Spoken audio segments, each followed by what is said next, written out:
I got an email from this kind of well-known evangelist whose daughter survived a plane crash. She was the only survivor, and she crawled over her boyfriend's burning body to survive.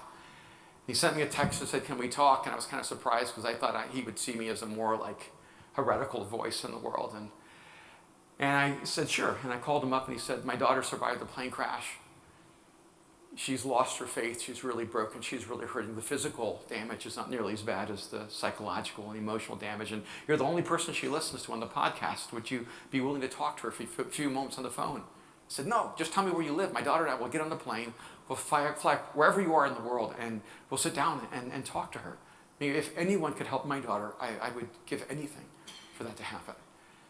So me and Mariah got on a plane, flew across the country, drove a few hours. We spent the day with them. It was a really, really beautiful time. And you ever have those moments you feel like, I must be doing what God created me to do. God's got to be like really happy with me right now. I didn't have that thought, but I had that feeling. You know what I mean? Where you're like, I'm in the zone. This is what it means to be fully, truly human. No agenda except to do good in the world. And then while we're there throughout that day, I got a series of emails from lawyers letting me know that my business partner had executed a loophole in our company and I had lost everything. They took everything. I watched millions of dollars disappear in a blink of an eye, and all the money I'd put back in, everything was gone.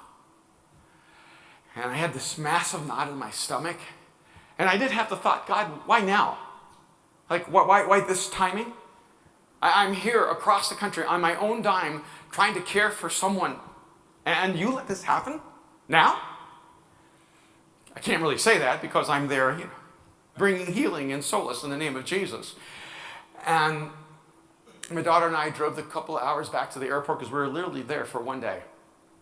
And I couldn't eat. I mean, something happened inside of me. We got on the plane, in business class, and had to kind of pass on the meal, which is not really a problem. And then I landed, and I kept telling myself 1,000 times over, how are you going to tell your wife, Kim? You see, my wife, she's the most amazing human being. My wife was an orphan. She was an orphan from the age of 8 to 18. She was abandoned in government projects, left eating nothing but turnips and ketchup, lived in a foster home for the rest of her childhood, never heard I love you, never owned one thing that belonged to her. And there's just something that made me feel like I did something that mattered by providing a place for her in a life, And I had to fly across the country and sit down with my wife, and I remember saying to her, Kim, I lost everything.